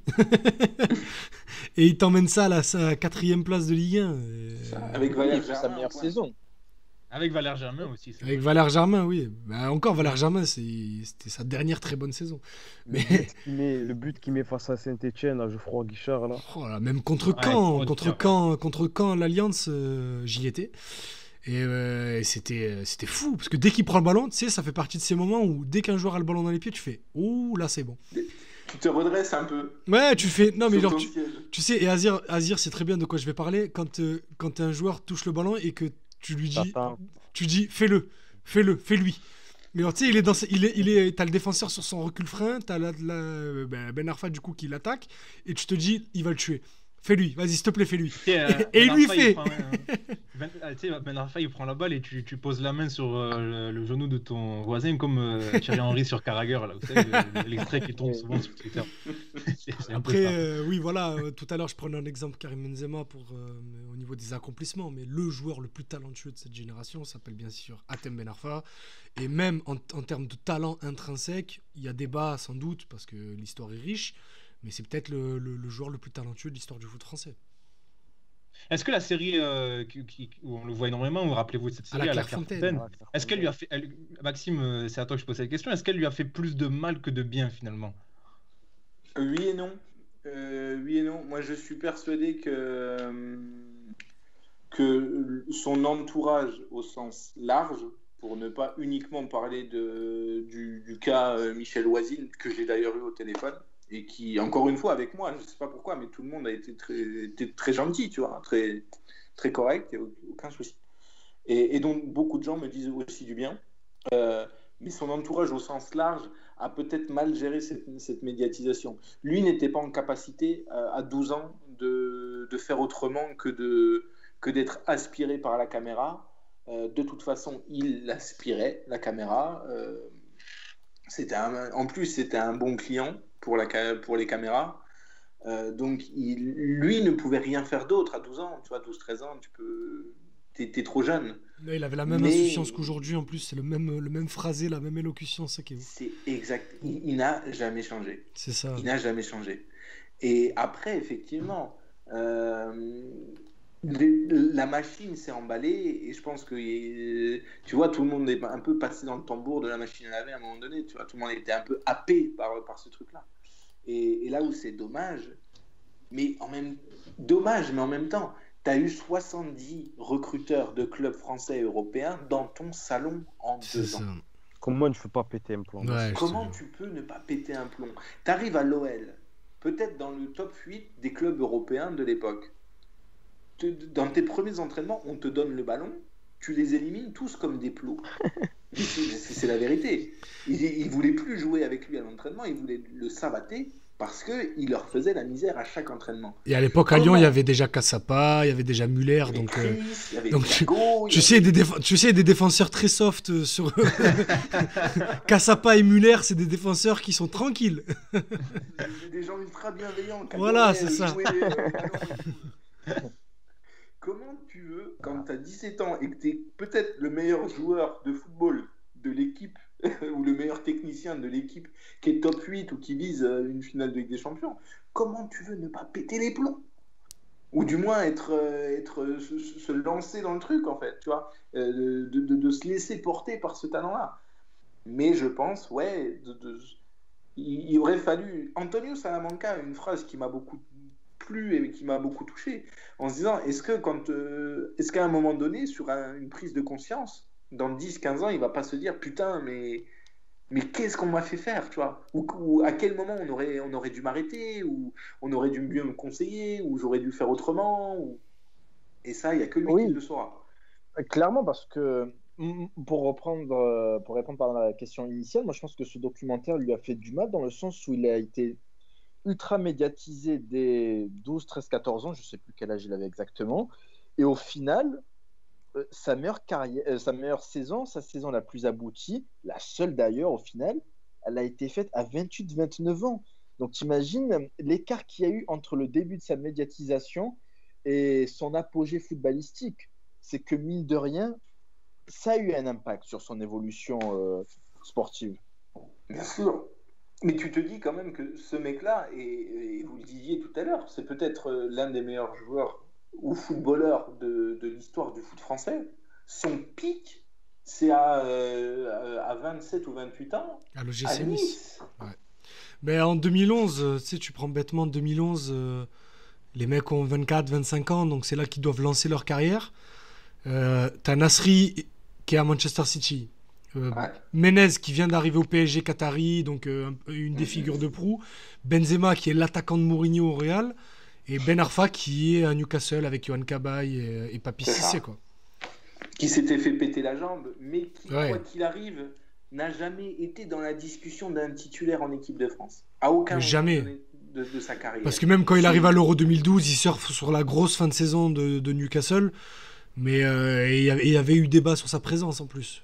Au-delà de sa présence dans le 11, c'est la présence dans les 23. Oui. Et même en 2016, tu vois, je suis persuadé que le fait qu'on dise qu'il soit dans la discussion en 2016, c'est plus politique, dans le sens où il sort de la très grosse saison à Nice, et si tu dis ouvertement si Deschamps dit ouvertement ça ne m'intéresse pas, il va se mettre à dos des gens, etc. Pour 1 euro en France, c'est pas le bon truc à faire, surtout qu'il a une grosse popularité, Ben Arfa. Il a une grosse... Mais je pense qu'il n'est jamais question qu'il parte à l'Euro 2016, malgré son immense saison. Et à côté de ça, t'as quand même un mec qui est loué dans tous les vestiaires dans lesquels il est passé, mais avec qui il est loué par tous ses coéquipiers, et t'as l'impression qu'il a eu un problème avec chaque coach ou chaque président. Et c'est une dualité qu'on s'explique pas vraiment, que moi j'explique pas en tout cas, mais même quand ça se passe, hormis à Nice, où même il part de Nice, ça se passe plutôt bien avec River, etc. Mais hormis là, même à Rennes où ça se passe bien à Rennes, tu sens qu'à la fin, Julien Stéphan, il en a un peu marre. Parce que c'est quelqu'un de spécial, il est un peu dans son monde, il est un peu dans sa bulle. Et à Nice, il y a un mec comme River qui a su ne pas construire son projet, au moins de manière économique, sur le long terme sur lui. Ça veut dire que Ben Arfa, il est arrivé gratuit, il est reparti gratuit, et River n'en attendait rien parce que River, bien épaulé par Julien Fournier, était quelqu'un qui savait comment gérer Ben Arfa. En gros, tu viens, tu joues, tu t'en vas. Et pourquoi ça n'a pas marché ailleurs, c'est qu'à l'OM, il était là pour prendre en plus la succession de Nasri, que Deschamps au final n'en voulait plus, qu'il jouait plus, donc monsieur il boude, il fait la grève de l'entraînement, il n'est pas capable d'accepter son rôle de remplaçant, il va à Newcastle, ça se passe pas bien non plus avec le coach, c'était avec Pardew, ouais. Avec Pardew, voilà, merci. Et du coup, il est dégagé dernière minute du mercato à Hull City. Il va en voiture, une voiture qui respecte pas les limitations pour aller signer le contrat avant nuit. Voilà, donc c'est n'importe quoi. Donc c'est quelqu'un qui est juste d'assez spécial. Il y a juste un mec comme River, qui est un président un peu à part dans le paysage du football, en bien ou en mal, qui a juste décidé de le prendre pour ce qu'il est, c'est-à-dire un footballeur. Et Ben Arfa, on a juste envie de le prendre pour le footballeur. C'est pour ça que ça n'a pas marché à Paris aussi, au-delà du fait de son poids, tout ça, bon bref, de tous les à côté. C'est parce qu'à Paris, on lui demandait d'être l'image, après la saison à Nice, le phénomène qui revient un peu à la maison parce qu'il est de la banlieue parisienne, tout ça. Alors que lui, il n'était pas prêt pour ça, il fallait juste qu'il joue au foot. D'ailleurs, on se rappelle de cette conférence de presse lunaire Oui. quand il arrive à Paris. Mais ça, je crois que c'est une de mes citations préférées. Pourquoi vous avez pris le 21 ? Ah, je regarde toujours l'équipe 21, c'est magnifique. C'est magnifique. Non, Et il est fier, en c'est plus. ça, Tu sens qu'il est content d'avoir dit ça. Tu vois, Ah, mais c'est pour ça, c'est un mec qui est spécial. Donc, Non, il y a l'histoire du Ballon d'Or aussi, où il Ah dit ouais. ouais, le Ballon d'Or, j'y pense. Mais t'as rien fait de ta carrière, entre guillemets, tais-toi, sois humble. Mais rappelez-vous, là, récemment, juste avant le Classico, quand il dit le niveau en Liga, croyez-moi, le niveau en Liga, il est beaucoup plus élevé. Ah, mais arrête, frérot. Arrête, frérot. Les gars, il nous reste 5 grosses minutes, donc je vous propose de passer à celui qu'on n'a pas encore évoqué. On va l'évoquer rapidement, c'est Karim Benzema. Il y a un petit paradoxe avec lui, je trouve, c'est que le paradoxe entre l'Euro U17 que la France gagne où il n'est pas titulaire, et d'ailleurs il a failli ne pas y être, tu le racontes dans ton bouquin, et sa carrière où c'est finalement celui qui a le plus réussi. Il y a un paradoxe qui est assez fou, et je trouve qu'on a tendance à ne pas le mettre en avant en premier quand on parle de la génération 87. Parce qu'on associe cette génération au gâchis, à l'échec, etc. Alors que lui a pleinement exploité son potentiel. Karim, comment est-ce que tu as essayé de l'avoir, Maxime ? Est-ce que tu peux nous raconter un petit peu tes écrits sur lui ? Alors, Karim, j'ai eu son entourage. Je pense qu'il y aura des choses qui vont sortir sur lui, mais qui seront faites en famille, je dirais, vers la fin de sa carrière. Néanmoins, l'entourage de Karim m'a aiguillé vers les bonnes personnes pour me parler de lui. Donc pas forcément réfractaire au projet, loin de là. Après, c'est quelqu'un dont tout le monde dit du bien, au final. Et c'est quelqu'un qui, encore une fois, dans la construction du personnage, je dirais, qui semble au civil très loin de l'image qu'il peut renvoyer, ou qu'il a renvoyé, ou qui renvoie pour une certaine strate de la population. Il y a un vrai décalage à ce niveau-là. Et tout le monde me parle d'un grand gentil, bienveillant, tu vois, le cœur sur la main, presque timide, etc. Et au final, c'est rigolo quand même de se dire qu'aujourd'hui, peut-être que si tu fais un top, tu vois, des personnalités les plus détestées du foot français, ou des personnalités les moins aimées en France, comme tu as justement Griezmann, par exemple, qui est dans les personnalités les préférées des Français, son nom est peut-être cité, alors que je sais pas, c'est devenu un conflit politique en France de parler de Karim Benzema. Sa fanbase lui fait pas du bien non plus. C'est en grande ligne sur le mandat de Premier ministre de Manuel Valls. J'ai eu comme victime le soldat Benzema. C'était sa mission. Mais tu vois, ça je comprends pas. Ah non, mais je dis pas que je comprends. C'est juste, c'est un fait, quoi. À l'inverse, sa fanbase à ne pas vouloir comprendre certaines choses, ouais. et à vouloir détourner les débats, et toujours ramener tout est mis sur le prisme politique. Il lui fait pas du bien non plus. Il fait pas du bien à son image, mais à son niveau, j'ai envie de te dire, on s'en fout. C'est une méga star en Espagne, et quand je parlais aux joueurs espagnols de la génération 87, ceux qui jouaient contre eux, tout le monde me loue la méga star que c'est là-bas. Ah ben regarde la photo que j'ai mis pour illustrer le débat qu'on est en train d'avoir. C'est ça. C'est sa 4e Ligue des Champions, voilà. Donc c'est juste ça. Mais c'est pareil, le débat est réglé, rien qu'avec ça. Voilà, le mec c'est l'attaquant du Real de Madrid. Voilà, on parle pas de l'US Concarneau, de l'OGC Nice, là on parle devant lui il y a Raoul et Cristiano Ronaldo. Je pense que ça clôt un débat, quoi. C'est ça. Et parlons foot. C'est ça qui est dommage, en fait, c'est que les gens ne vont plus parler foot quand ils vont parler de Karim Benzema, ou trop peu. Ouais, complètement, je suis d'accord avec toi. C'est qu'on oublie que c'est un footballeur. C'est que là, et puis avec moi ce que j'appelle la chapelle Sixtine des polémiques sur Benzema, la polémique du crachat pendant la Marseillaise, alors que le mec avait juste envie de cracher. Je pense que ça s'arrêtait là. c'était le porte-parole, entre guillemets. Il a été fait porte-parole de ceux qui ne chantent pas la Marseillaise. On lui a reproché pendant 15 ans une phrase qui a été détournée et sortie de son contexte. On embrasse Luis Fernandez.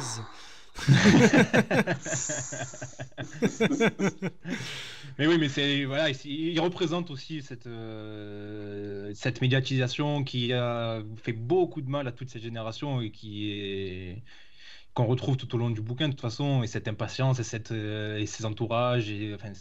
Finalement, Karim, il n'est pas plus méchant, il n'est pas plus mauvais que tous ceux qu'on a évoqués précédemment, quoi. C'est les à côté qui ont fait de ça, fait de lui. Et puis c'était peut-être la plus grande star du premier confinement aussi. En plus. Avec ses lives Instagram de légende.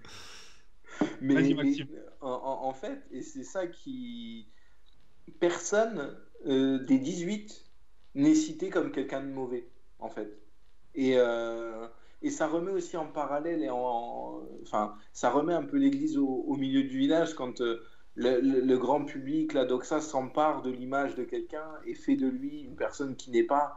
Et à un moment donné, ces mecs-là sont ultra médiatisés, et je pense que c'est normal à un moment donné. Et on parlait aussi tout à l'heure de Samir.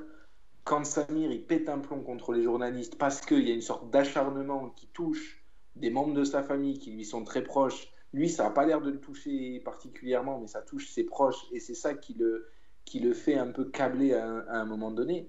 Mais voilà, il faut aussi, et dans l'éducation des médias et dans la façon dont on parle foot en France, j'ai l'impression que tout est toujours fait pour diaboliser les mecs, pour toucher, pour piquer, pour faire du mal à autrui. Je sais pas comment ça se passe à l'étranger, j'ai pas assez analysé, mais c'est dur. Et puis aussi, là c'est peut-être un peu trop tard pour ouvrir le débat, mais c'est aussi le rôle de la fédération qui les a pas protégés aussi à un moment. Regarde là par exemple Domenech, pour prendre son exemple. Bah non, même pas. Je vais prendre l'exemple le plus récent, c'est la polémique du like là, avec Kimpembe et Khabib. C'est que Noël Le Graët et Didier Deschamps tout de suite protègent leurs joueurs. En bien ou en mal, hein. Je dis pas que c'est bien, je dis pas que c'est mal, je dis juste que eux, ils vont faire le pare-feu vis-à-vis de l'opinion publique et de la furie médiatique. Déjà parce que Didier Deschamps et Noël Le Graët tiennent beaucoup de médias par les bijoux de famille, mais aussi parce que ils connaissent les mauvais côtés et la façon qu'ont les joueurs de gérer ces polémiques-là. Et tout de suite, dès que la polémique du like est arrivée, tout de suite Didier Deschamps a appelé Presnel Kimpembe, ils ont fait retirer le like. Il y a eu un petit mot de Presnel derrière pour dire que c'était juste un like par habitude plus que d'approbation par rapport à ce qu'il avait écrit. Et tout de suite, ils ont été protégés. Alors que Benzema, Nasri, tous ces joueurs-là qui ont pu péter des plombs à un moment, ont été un peu livrés à eux-mêmes. Après, c'est des adultes et tout ça, mais juste de ce côté-là vous êtes les propres responsables de vos conneries. Je dis Nick. Ouais, parce que c'est arrivé après Naïsna aussi. Oui, complètement. Mais c'est juste une question de timing. C'est tout pas que. Ça joue, mais pas que. Si Kimpembe champion du monde, les autres arrivent après Naïsna. Pas pareil. C'est pas pareil du tout. C'est normal que la fédération, entre guillemets, agisse différemment. Mais c'est pas parce qu'il est champion du monde. Si la polémique elle avait duré 3 heures de plus, crois-moi que tu aurais eu une émission sur l'heure des pros. Il faut lui retirer sa médaille de coupe de champion du monde. Ça aurait rien changé avec la soif de sang des éditorialistes politiques, surtout quand ils parlent de foot. Et en l'occurrence, je te dis pourquoi la fédération est à. Non, ils ont appris de leurs erreurs. L'affaire Benzema à Valbuena a forgé beaucoup plus de. Rappelle-toi l'histoire du blackface avec Griezmann, c'est avant la Coupe du Monde. Mais c'est juste que voilà, ils ont compris comment ça marchait et ils ont appris de leurs erreurs vis-à-vis de l'affaire Benzema à Valbuena. En fait, je trouve qu'aujourd'hui, les joueurs sont mieux entourés par leur organisation qu'ils l'étaient à l'époque, notamment.